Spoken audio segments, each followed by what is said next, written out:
let's talk about balance. There's a lot of things that we can think about to improve our balance. Let's go through some of those things and I'm going to give you some exercises to do to keep practicing to improve on it. So you have equilibrium first. When you're stood on 2 feet, if your pieces are all stacked up over the top of the foundation nicely, that is good equilibrium. When you stand on one leg, you have to organise that equilibrium to be able to do that. Easiest balance on one leg is head over foot. There are exceptions to that rule, like head can come outside of foot, but I need to create equilibrium by maybe reaching this arm out, reaching this foot out, and I've got equal weight over the balance point, which makes balance a lot easier to be able to keep. Whether that's moving like this or not, equilibrium is key. Then we have the strength of balance. So are you strong enough on one leg to be able to balance and be able to move as well? The moving balance is way more important to me than static balance, like doing a lovely tree pose, which is lovely, but we don't really use that in sport and moving around. I want to see that you can aim your balance to your next balance, which is like when you walk, when you run, balancing on one foot for a second until you swap legs. And then probably the most important thing is your vestibular balance, which is the way that your eyes and your inner ear organise where the horizon line is and keeps you the right way up. Cats famously have really good vestibular balance because in mid-air they can organise their body to be the right way up, so they always land on their feet. We're not quite as fast as that. So when I'm practicing balance, I'd much rather really keep the vestibular balance as simple as we can, which means keeping your eyes on one point, so it doesn't have to organise all this new information of your head swinging around, which is really difficult. And you can then just focus on the strength and equilibrium and the coordination of equilibrium as well. And then separately, we can have a little look at vestibular balance and see if we can improve on that by looking around the room while you are balancing. All right, let's get into some exercises that you can do to improve on your balance. So if you balance on one leg, I want it to be moving. So start easy, reach your foot forwards and tap the floor, and then reach your foot back and tap the floor. So you're really aware that there's a little safety net touching the floor every time. And as you're doing this, gradually touch the floor less to see if you can miss touching the floor and still keep your balance as your foot reaches forwards, reaches back, reach forwards, reach back, reach forwards. And then, to progress this even further, start letting your torso rotate. So be relaxed, but you should start doing this automatically, because this is what you do when you walk. You do contralateral rotation, which is when your arms swing opposite to your legs. So when you walk, if your left foot comes forwards, your right hand comes forwards. And the opposite arm to opposite leg follows each other like this, look. And this is what we use when we kick a ball. So you'll see the peak of someone kicking a ball really hard in rugby or football. They end up in this shape, like this.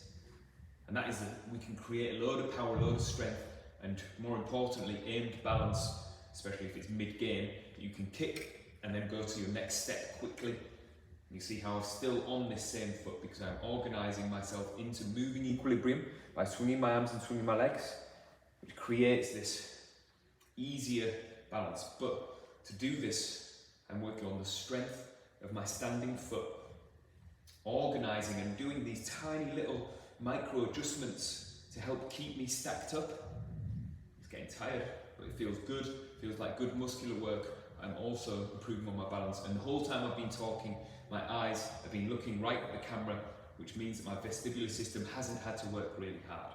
Okay, if you've got that and you can practice that, I would just try and beat your score. Hold it for as long as you can while swinging your leg. See if you can organise into that contralateral rotation of swinging your arms and see if you can keep getting more and more. Start easy, tapping the floor, and then progress into bringing your foot off the floor and letting your arms swing.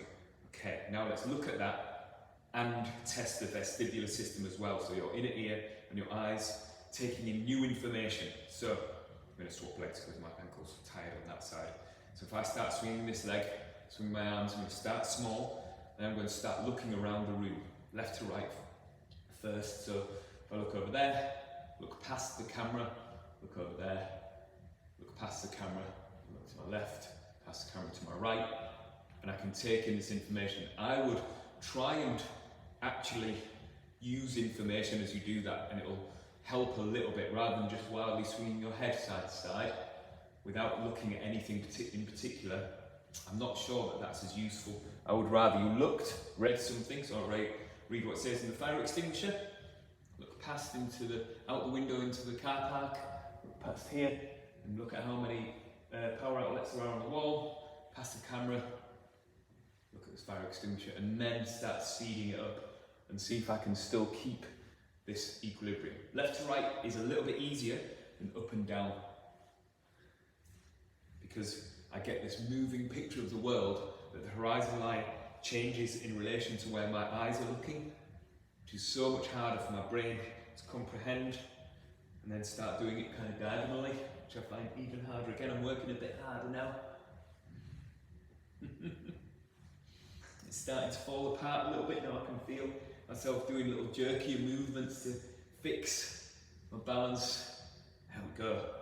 Now I'm kind of progressed from easy to difficult kind of quick there. You might take a few weeks, a few days, maybe even months to be able to get to looking diagonally up and down and looking around, or just even moving your head at all. But give that a little go.